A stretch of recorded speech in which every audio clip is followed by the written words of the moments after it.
आज मीठे बाबा हमें गंभीरता का गुण धारण करने के लिए कहते हैं।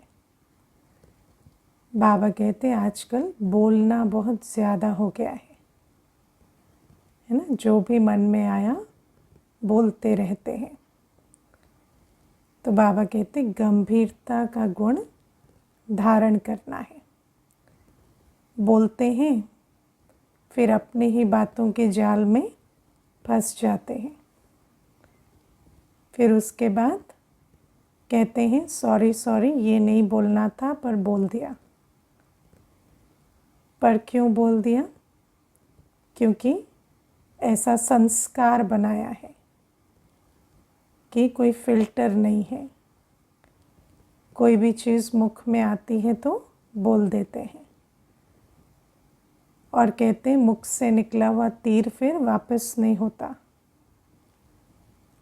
तो उस तीर को जहाँ लगना था, जो घायल करना था, वो तो उसने कर दिया। फिर मुरली सुनते हैं कि हमें किसी को दुख नहीं देना, तो कहते हैं हम तो किसी को दुख नहीं देते, लेकिन क्या देना है क्या नहीं देना वो चॉइस भी किसके पास होती है? जो स्वराज अधिकारी है, जिसका अपने ऊपर कंट्रोल ही नहीं, मुख पर कंट्रोल नहीं, हाथों पर कंट्रोल नहीं, कर्मों पर कंट्रोल नहीं, तो ना चाहते भी वही देगा जो उसको देना आता है ना। सुख देना तो दूसरी बात, दुख देने के भी बहुत कर्म करते हैं। लेकिन ये संस्कार शुरू कहाँ से होता है? तो बाबा बहुत अच्छी आज बात कहते हैं कि आदत होती है कि जो अच्छी बात है उसका भी बहुत वर्णन करते हैं ना। तो शुरू वहाँ से होता है, संस्कार वहाँ से बनता है। हमेशा ये जो चक्कर होता है ना, ये शुरू अच्छे से होता है। तो ये संस्कार जो है कुछ भी बोलने का, कैसे भी चलने का, उसका बीज कहाँ है? सबसे पहले तो कोई अच्छी बात हुई तो उसका वर्णन कर देते हैं। अब हम सोचेंगे कि अच्छी बात हुई तो वर्णन किया तो क्या बुराई है ना? अच्छी बात का वर्णन किया तो अच्छा ही है ना। पर अच्छी बात हुई, पर लक्ष्य क्या है, पर्पस क्या है वर्णन करने का? अच्छी बात को हम वर्णन कर रहे हैं पर्पस अनुसार, या इसलिए वर्णन कर रहे हैं क्योंकि वर्णन करने का संस्कार है, वो बहुत इम्पोर्टेंट है ना। बच्चे के मार्क्स अच्छे आए, फटाफट फ़ोन उठा के है ना 20 को बताएंगे इनके बहुत अच्छे आए, बहुत अच्छे आए, यहाँ एडमिशन हो गया, हमने तो कभी सोचा ही नहीं था, थैंक यू बाबा, थैंक यू बाबा। फिर जब मार्क्स अच्छे नहीं आए तो वही 20 फ़ोन करते हैं, तो कहेंगे ये फ़ोन क्यों करते हैं, हमें क्यों पूछते हैं कि मार्क्स आए या नहीं आए। लेकिन वो शुरुआत किसने की है ना। तो अच्छी चीज़ होती है तो वर्णन करने की इतनी उछल क्यों होती है? कभी पूछा है अपने आप को? ये जो अंदर से उछल होती है, जिसको ऐसी उछल होती है उसको क्या कहेंगे? स्वराज अधिकारी कहेंगे ना। स्वराज अधिकारी का तो कंट्रोल होगा ना स्वयं पर। इस उछल को हम लोग इंग्लिश में कंपल्सिवनेस कहते हैं, हिंदी में चंचलता कहते हैं। अगर चंचलता होती है अंदर, है ना, अंदर हलचल होने लगती है, कोई चीज़ कहने की, शेयर करने की, बोलने की, ये सब चंचलताएं हैं।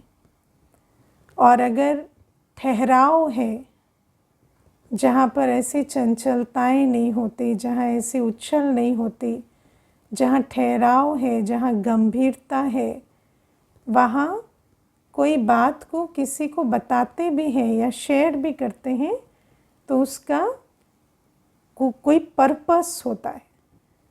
बाबा हमें कहते हैं कि ब्राह्मण जीवन जो है पर्पसफुल लाइफ है, हमारा सब कुछ सफल होता है। हम हर कर्म, हर बोल, हर संकल्प, हर कर्म पर्पस से करते हैं, आदत से नहीं करते या संस्कार वश नहीं करते, परवश होकर नहीं करते। ब्राह्मण जीवन और साधारण जीवन का अंतर ही ये होता है कि हम जो भी कुछ बोलते हैं वो पर्पसफुली बोलते हैं। हम किसी आवेश में या परवश होकर या किसी संस्कार के वश होकर कोई कर्म नहीं करते, क्योंकि जब आपके अंदर वो परवशता खत्म हो तब तो कहें स्वराज अधिकारी। और जिसके पास चॉइस है, जो स्वराज अधिकारी है, वही तो डेस्टिनी क्रिएट करेगा, वरना तो हम सब कुछ संस्कारों वश करते अपनी डेस्टिनी को बिगाड़ते ही चले आए हैं। तो इस बात को आज बाबा समझा रहे हैं कि कोई अच्छी बात हुई तो उसको किसी को बताने का लक्ष्य क्या है, क्यों बताना होता है। हमें कुछ अच्छा हुआ, हमें क्या करना है, हमारी श्रीमत क्या है? हाँ, बाबा को भोग लगवाओ, बाबा को बताओ, है ना, निमित्त को बताओ, बस हो गया ख़त्म। हमें और किसी के साथ उसको डिस्कस करने की कोई आवश्यकता नहीं है। लेकिन क्यों करते हैं? क्योंकि वहाँ से जो प्रशंसा आती है, वहाँ से जो कुछ आता है वो अच्छा लगता है। तो फिर जब प्रशंसा के जाल में फंसेंगे तो निंदा के जाल में भी तो फंसेंगे ना। तो ये तो सारा कुछ मान अपमान, हानि लाभ, निंदा स्तुति, ये तो एक सिक्के के दो पहलू हैं, एक के पीछे जाएंगे तो दूसरा भी आएगा, है ना। मैंने कई बार देखा है ब्राह्मणों को कोई अनुभूति हो जाती है, योग में बैठे हैं, कोई अनुभूति हो गई, ऐसा दौड़ते हैं बताने के लिए, है ना, जैसे कि, है ना, नहीं बताएंगे तो शायद खुद ही भूल जाएंगे। ऐसा फटाफट सबको बताएंगे, वर्णन करेंगे, है ना। कई तो कहते हैं हमें स्टेज दे दो, हम अपना अनुभव सुनाएंगे। अरे पहले उस अनुभव को समा तो लो। पहले समाना तो सीखो, सुनाना बाद में। तो ये जो अनुभूति हुई तो दौड़ के बता देना है। अब बाबा ने कितना सुंदर ईश्वरीय नियम कहा कि बता दिया तो उसकी शक्ति आधी हो जाती है। और ये प्रैक्टिकल है, जिस बात को हम समाते नहीं उसको वर्णन करते हैं तो उस अनुभूति की भी जो शक्ति है उसका वो बल जमा नहीं होता, क्योंकि उसका आधा फल तो खा लिया ना, सुना सुना कर। जो दूसरे से मिला, जो भी वो खुश हुए या जो भी उन्होंने आपके लिए कहा कि आप तो बड़े भाग्यवान हैं, आपको ऐसे सुंदर अनुभव होते हैं, हमें तो कभी होते नहीं। तो आपने जो भी उनको सुनाया उससे जो उनको आपको मिला वो क्या मिला? टेम्पररी। और वो टेम्पररी तो फल है ना, तो आधा फल वैसे टेम्पररी ख़त्म हो गया। तो बाबा हमें कहते हैं इसीलिए बहुत गंभीरता चाहिए और गंभीरता का गुण चाहिए, क्योंकि ये जो ब्राह्मण जीवन है ये एक मैं और एक मेरा बाबा, तीसरा ना कोई। है ना, ये ब्राह्मण जीवन ऐसी जीवन है। और अगर हमारे अंदर किसी के साथ शेयर करने की, किसी देहधारी के साथ शेयर करने की इतनी खींच होती है तो इसका मतलब तीसरा तो बहुत प्रोफाउंड है ना मेरे लाइफ में। फिर वो देख बाप दूसरा ना कोई कहाँ है। और आप सोचो कि ये जो बाबा जो हमें गुण सुनाते हैं, गुण समझाते हैं, कहते हैं कि इन गुणों को धारण करो, कई बार हम इमीडिएट नहीं समझ पाते, लेकिन धीरे धीरे आगे बढ़ते बढ़ते हम इनके महत्व को समझते हैं, है ना। हम समझते हैं कि बाबा जो कहते हैं ना, हर बात को वर्णन करने की आवश्यकता नहीं होती। तो जैसे जैसे आप जीवन में आगे बढ़ते हैं आपको पता चलता है कि प्रैक्टिकली भी इसके बहुत लाभ होते हैं। क्योंकि आज आप देखो मनुष्य आत्मा की ऊर्जा भी है ना पॉजिटिव नहीं होती। अच्छी बात सुनकर वो खुश नहीं होता, दुआएं नहीं देता। इसीलिए अच्छी बात को भी अंदर समाना और बाबा के साथ बस शेयर करना, यहाँ तक हमें रखना चाहिए। क्योंकि कई बार अच्छी बात का भी वर्णन करते हैं तो उसका अच्छा रिजल्ट की जगह और ही उल्टा हो जाता है कि कईयों की है ना संकल्प या दृष्टि जो है वो खींचने लगते हैं। तो ऐसी चीज़ें भी हमें क्यों करनी होती हैं। लेकिन ये सब कुछ हम क्यों करते हैं, संस्कार वश करते हैं। और ये जो एक्स्ट्रा वर्णन है इसका वैसे कोई पर्पस नहीं होता। तो बाबा हमें कहते हैं इसीलिए गंभीरता का गुण, और इसको आज हम अंडरलाइन करेंगे कि हमारा हर बोल, हर कर्म, हर संकल्प पर्पसफुल हो। जहाँ आवश्यकता नहीं है वहाँ बोलने की ज़रूरत नहीं है। कई बार आप देखना एक जगह वेट कर रहे हैं, है ना, बैठे हैं, तो बगल वाले जो भी बैठे हैं उनसे वैसे ही बात करने लगेंगे, इधर उधर की बातें, फालतू बातें, आप क्यों आए हैं, आपका क्या लक्ष्य है। तो वहाँ कोई आवश्यकता नहीं है आपको बात करने की लेकिन आप बात करने लगते हैं, है ना। और अगर आप इतने सेवाधारी हैं, है ना, कई बार कहेंगे वहाँ हम सेवा कर रहे थे, बाकी पूरे दिन सेवा नहीं किया आप, जब आप बोर हो रहे थे तो आपको सेवा की सूझी, है ना। तो सेवा कर रहे हैं या अपने विकार को ढक रहे हैं, ये भी देखना है। क्योंकि अगर हम सचमुच सेवा करने का लक्ष्य रखते हैं तो सेवा तो हम हमेशा करेंगे ना। फिर जिनके साथ 24 घंटे रहते हैं उनको हम कोई सेवा नहीं करते, लेकिन जिसको आज 2 मिनट मिला तो हम बोर हो रहे थे तो हमने सोचा अभी हम इनको सेवा का लक्ष्य लेकर बात कर लेते हैं।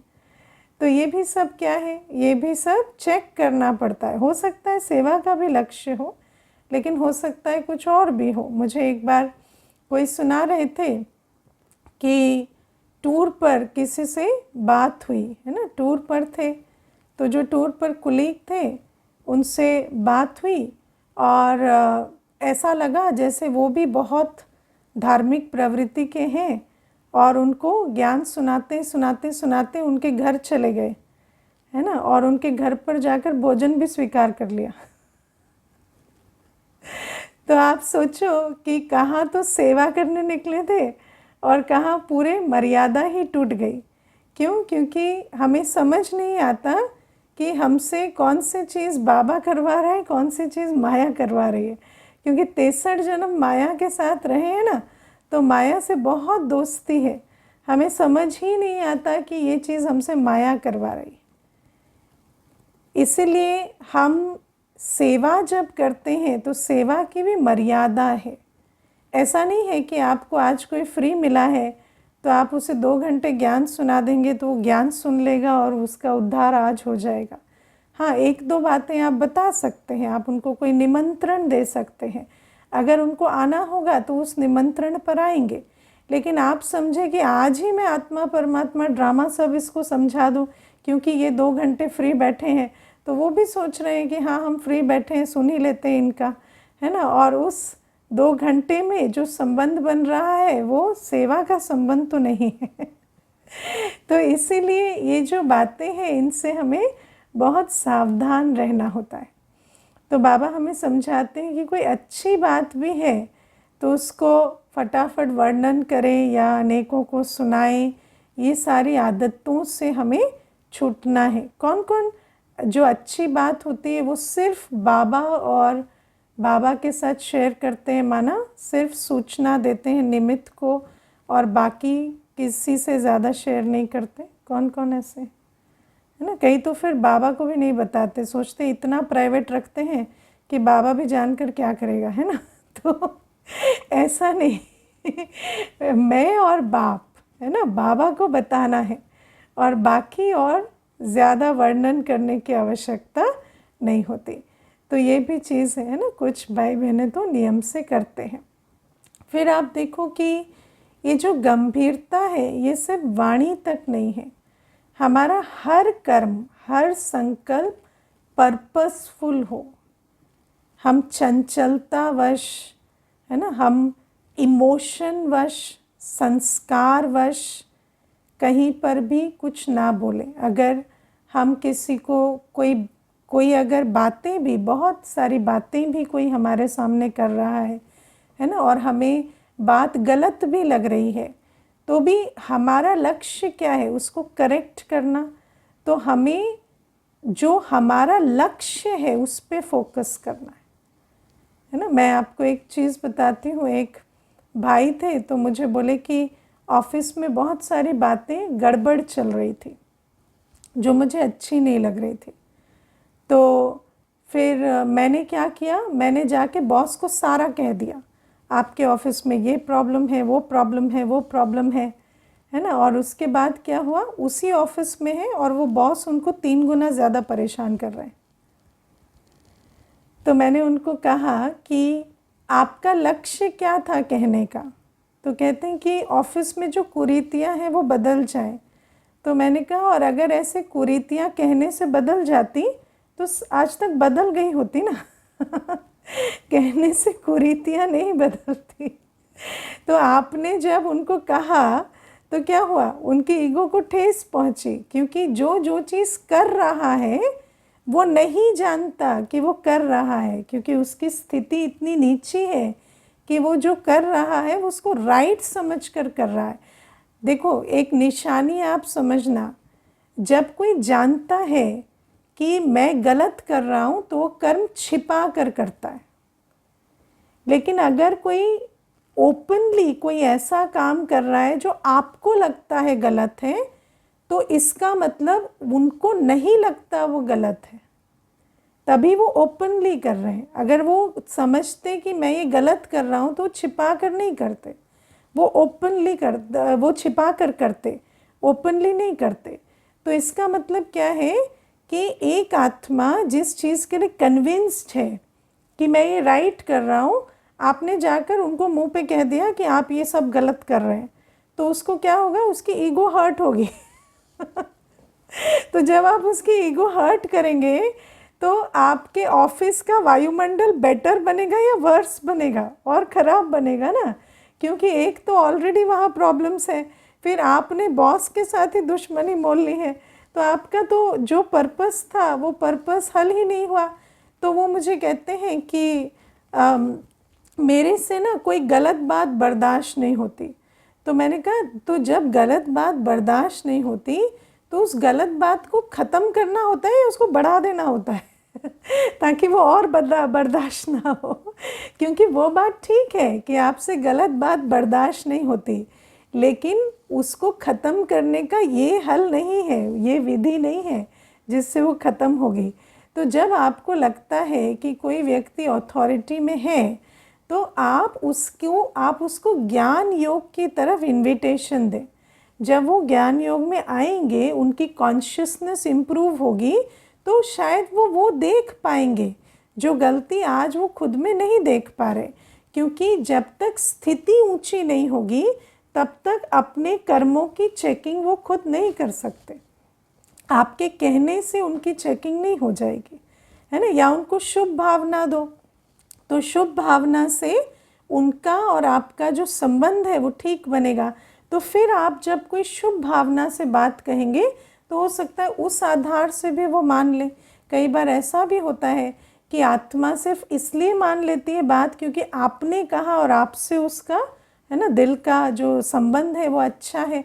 तो ये जो बातें हैं ये हमें समझनी होती है कि संस्कारवश रिएक्ट करने से या इमोशनल होने से, या जो भी हमारे को उस इमोशनल उबाल में बातें आई वो कह देने से हमारा पर्पस सॉल्व नहीं होगा। इसलिए जब हम गंभीरता के गुण की बात करते हैं तो गंभीरता माना कि हमें अगर कोई चीज़ समझ आ रही है कि ये चीज़ ऐसे नहीं ऐसे होनी चाहिए, तो हम उस लक्ष्य के साथ जो राइट कदम है वो सोच समझ कर बढ़ाएं, और कभी भी इमोशनल होकर सल्यूशन नहीं निकाले जाते, है ना। क्योंकि सारी दुनिया इमोशनल हो रही है, गुस्सा कर रही है, चिढ़ रही है, परेशान हो रही है ना, रिएक्ट कर रही है, तो उससे सल्यूशन नहीं निकल रहे, उससे प्रॉब्लम्स बढ़ रही हैं। तो बाबा हमें गंभीरता का गुण सिखाते हैं कि सब कुछ सोच समझकर पर्पसफुली करना। हमारे हर संकल्प, हर शब्द, हर कर्म का पर्पस होना चाहिए। बिना सोचे समझे कुछ भी ना करें, परवश होकर ना करें। और फिर बाबा हमें कई बार कहते हैं गंभीरता और रमणीकता का बैलेंस, है ना। अब बैलेंस के पीछे देखो, जब आप बैलेंस शब्द सुनते हैं तो बैलेंस का फाउंडेशन क्या होता है? कंट्रोल। जिसके पास कंट्रोलिंग पावर नहीं है वो कभी बैलेंस नहीं बना सकता, है ना। जो परवश है वो कभी बैलेंस नहीं बना सकता। तो रमणीकता भी हम, जैसे हम गंभीरता को चूज करते हैं, ऐसे रमणीकता को भी हम चूज करते हैं। हमें किस प्रकार अपनी जीवन में रमणीकता लानी है। जैसे आप देखो कि हम क्लास भी हम कराते हैं तो हम वो बैलेंस रखते हैं, है ना, कि कितना हमें सीरियस कराना है, कितना हमें जोक करना है, कितना हमें क्या करना है। लेकिन अगर अपने अंदर कंट्रोल ही नहीं है तो फिर या तो एक क्लास पूरी सीरियस करा देंगे या फिर पूरा ही, है ना, कॉमेडी करने लगेंगे। तो ये कोई कॉमेडी शो तो नहीं है ना। तो वो जो बैलेंस है वो कैसे आएगा? जब आपको लक्ष्य मालूम है कि मेरा पर्पस क्या है, कि बात को समझाना, तो कभी लाइट तरीके से, कभी ज्ञान के आधार से, कभी कोई एग्जाम्पल के आधार से। तो बैलेंस से पहले तो आपको कंट्रोल चाहिए। जीवन में भी रमणीकता लाने के लिए देखो, मेरा तो बाबा हमें कहते हैं कि तुम्हारे जीवन में ज्ञान, योग, धारणा, सेवा, ये 4 मर्यादाओं के अंदर तुम्हें रहना है ना। अब उसमें तुम कितनी रमणीकता ला सकते हो।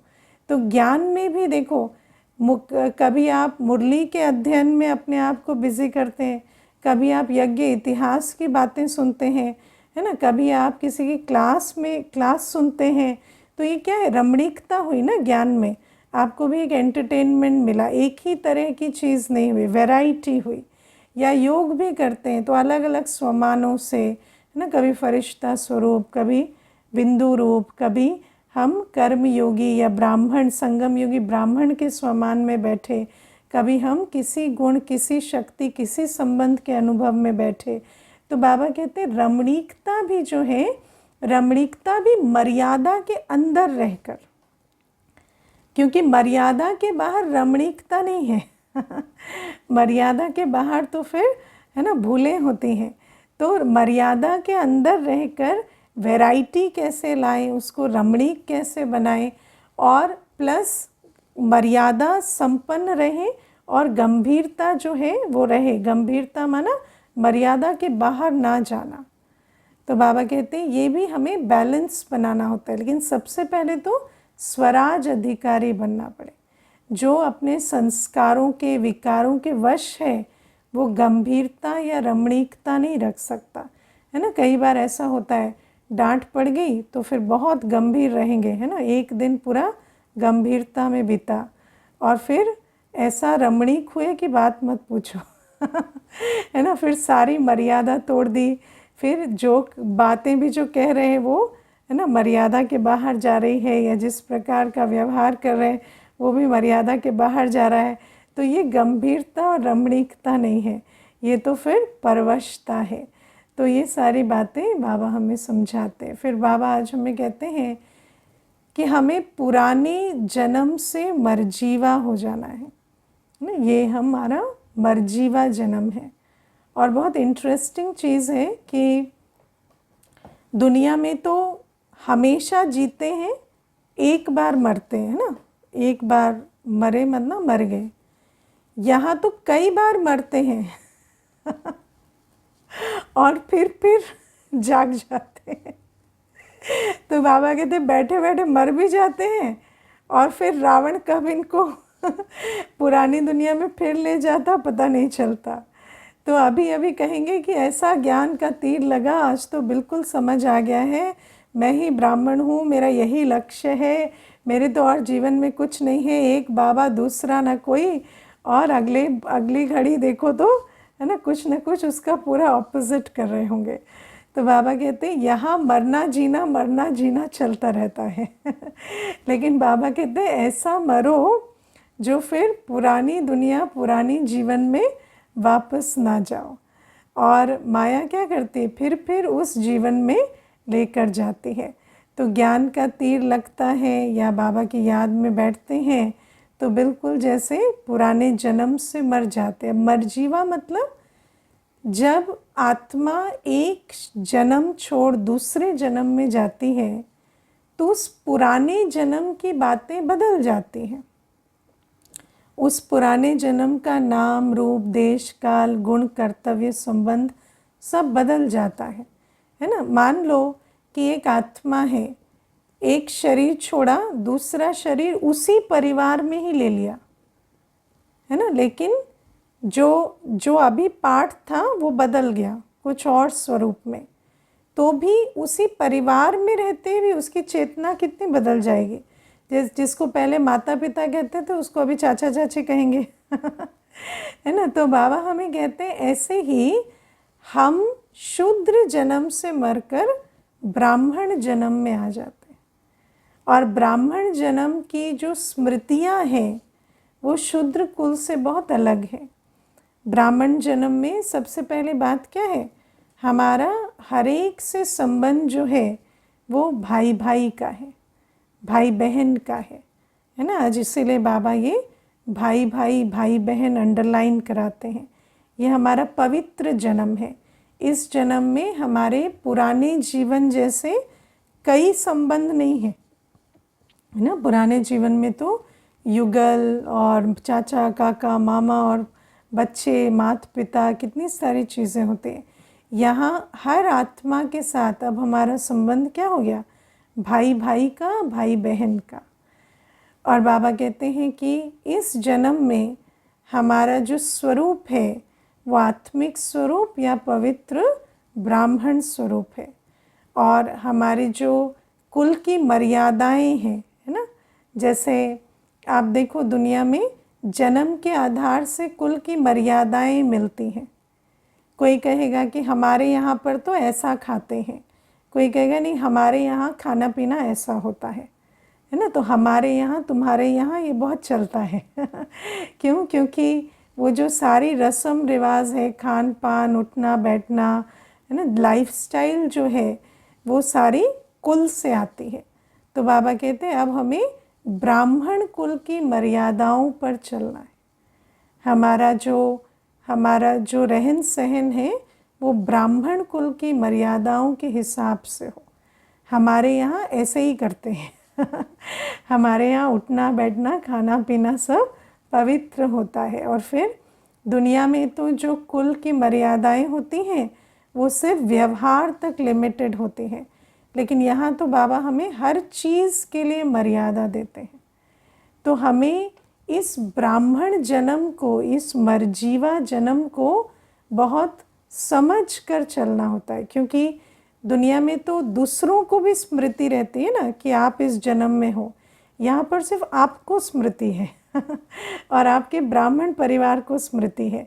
बाकी जो लौकिक परिवार है उसको नहीं पता कि आपका मरजीवा जन्म हो गया। तो वो तो आपको पुरानी रीति से देखते हैं, पुरानी रीति से इंटरेक्ट करते हैं। तो बाबा कहते हैं कि इस प्रकार से हमें इस मरजीवा जन्म को समझना होता है। हमारे ब्राह्मण जीवन का कर्तव्य क्या है, हम सब कुछ करते, जो लौकिक हमारा रोल है उसको निभाते, पावन बने और पावन बनाए, है ना। हम पावन बने और विश्व को पावन बनाए, इस लक्ष्य के साथ हम अपना पार्ट बजाते हैं। जब आप इस लक्ष्य को याद रखेंगे ना तो इस पुरानी दुनिया के मान अपमान हानि लाभ के चक्कर में नहीं पड़ेंगे, क्योंकि आपको पता है कि ये मेरा जो ब्राह्मण जन्म है इसका जो कर्तव्य है वो पावन बनना, पावन बनाना है। तो हमें सब कुछ करना है। हम अपने गृहस्थ व्यवहार में रहते हैं, सब कुछ रहते हैं, लेकिन हम अपने लक्ष्य को याद रखते हैं कि सब कुछ करते पावन बनना है, पावन बनाना है। तो बाबा कहते हैं ये मरजीवा जन्म, जिसमें तुम्हें देह भान से मर जाना है, देह अभिमान से मर जाना है। क्योंकि जब हम शूद्र से ब्राह्मण बनते हैं तो कौन बना ब्राह्मण, है ना, हम आत्मा, लेकिन देह तो पुरानी है ना। तो उस देह के संबंध के, देह के ऑक्यूपेशन के, देह के रोल रिलेशनशिप के भान में जब आते हैं तो वहाँ पर भूलें होती हैं, वहाँ पर फिर आत्मा की स्मृति जो है वो ढीली हो जाती कि मैं ब्राह्मण हूँ और मेरे ब्राह्मण जन्म का गुण कर्तव्य संबंध क्या है। तो बाबा इसीलिए हमें कहते हैं कि माया की जाल में नहीं फंसना, क्योंकि माया क्या करती है, कहेगी ये तुम्हें पता नहीं इन्होंने क्या नया नया सिखा दिया है। हाँ, जब कोई बेइज्जती करता है तो बेइज्जती तो होती है ना। तो ऐसा क्या है, इंसल्टेड फील मत करो, है ना। ब्राह्मणों का स्वमान होता है, अभिमान अपमान नहीं होता, ये सब फालतू बातें। उसने इतनी सारी बातें कह दी तो अपमान तो हुआ ही ना। देखो 2 लोग हंसे भी, है ना। तो पुरानी दुनिया की जो चाल है उसमें आत्मा को फिर से माया लेकर जाती है। और इसीलिए देखो, जो अभिमान अपमान के फेर में पड़ा होता है, बाबा कहते हैं ना, गटर में गिरा हुआ जो होता है ना, चाहे काम की वार से घायल होता है या क्रोध से या देहाभिमान से जो घायल होता है, उसको जब जाते हैं बचाने, है ना, उसको समझाने जाएंगे कि अभी तुम पढ़ाई से तो मत रूठो, क्या हो गया, ये बात हो गई तो इससे ऊपर उठो। तो वो आपको, क्योंकि वो तो घायल है, वो तो परवश है, वो आपको इतना लॉजिक देगा और इतना इमोशनल होकर देगा कि आपके अंदर का भी विकार ट्रिगर हो जाएगा। और आप उसको बचाने गए थे और पता चला वो आप ही को डुबो बैठा है ना। तो बाबा इसीलिए हमें कहते हैं कि हमें गटर से निकालना है। कोई गटर में पड़ा है तो उसके साथ जाके पड़ नहीं जाना। और ऐसा कई बार होता है कि हम तो समझते हैं कि कोई मजबूत है, तो जैसे कोई और है जो परवश है या जिसके अंदर संकल्प चल रहे हैं या कोई ऐसा उसकी चाल बदली हुई है, तो उनको कहते हैं जाओ उनको समझाओ, तो पता चला वो समझ कर आ गए समझाने की जगह और ही। क्योंकि क्या है कि अगर विकारी अंश अपने अंदर भी है तो समझाने जाएंगे लेकिन उसका प्रभाव खुद पर ही पड़ जाएगा। या सोचेंगे भी कि देखो, कई बार ऐसा भी होता है कि इमोशनल होंगे और सोचेंगे उनको शुभ भावना देते हैं, शुभकामना देते हैं, लेकिन इमोशनल होते होते बाबा से तो बुद्धि योग टूट चुका है, उनसे लग गया है और उनकी स्थिति का भी प्रभाव पड़ जाता है। तो बाबा इसीलिए हमें कहते हैं कि हमें मर्जीवा बनना होता है। पुरानी दुनिया की जो विकारी संबंध, विकारी संस्कार हैं, उनसे पूरी तरह से मरे नहीं तो क्या होता है, माया फिर सुरजीत कर देती है उस तरफ ले जाती है और कुछ न कुछ वो बातें ट्रिगर हो जाती हैं। और जब वो ट्रिगर होती है तो फिर वही पुरानी चलन, वही विकर्मों का खाता बनना शुरू होता है। और इसीलिए बाबा कहते हैं मुरली मिस नहीं करो, क्योंकि इस नए जीवन, नए जन्म का आधार क्या है, नई स्मृति, है ना। क्योंकि शरीर भी वही है, दुनिया भी वही है, कॉन्टेक्स्ट भी वही है। तो हम सारे दिन अवेयरनेस में रहते हैं कि मैं अब ब्राह्मण हूँ, मेरा लक्ष्य है मनुष्य से देवता बनना और स्वर्ग बनाना। तो ये अवेयरनेस को रोज़ रीइंफोर्स कहाँ से मिलता है, कहाँ से ये अवेयरनेस रोज़ पक्की होती है, मुरली से, है ना। और अगर हम मुरली को उस अटेंशन से नहीं पढ़ते तो फिर क्या होता है, उस अटेंशन से अगर मुरली को नहीं सुनते तो हम फिर वो जो स्मृति है उससे धीरे धीरे हटते जाते हैं। और फिर वो जो पुराने संस्कार हैं, पुरानी बातें हैं, या पुराने संबंध की खींच है या पुराने संस्कारों की खींच है, वो हमें लपेटती रहती। मुझे अभी कोई एक बहुत अच्छी बात सुना रहे थे कि एक भाई ने कोई एग्ज़ाम दिया तो पिछले साल का क्वेश्चन पेपर बहुत अच्छे से प्रिपेयर किया, है ना। तो इस बार जब एग्ज़ाम देने लगा तो 4 क्वेश्चन जो पिछले साल आए थे वो सेम आए, ठीक है। तो इनको आंसर याद था उनका, क्योंकि प्रैक्टिस किया था पिछले साल का पेपर, तो इन्होंने चारों का आंसर फटाफट दे दिया। अब वो 4 की ही वजह से इनकी सारी नेगेटिव मार्किंग हुई। क्यों? क्योंकि उन्होंने प्रश्न में जो है वो सेंटीमीटर की जगह इंच या कुछ ऐसा कर दिया था जो बहुत माइन्यूट था, जो बहुत छोटा था। तो उससे क्या हुआ, सारा जो रिज़ल्ट ये याद कर कर गए थे वो उस पर लागू नहीं होता था।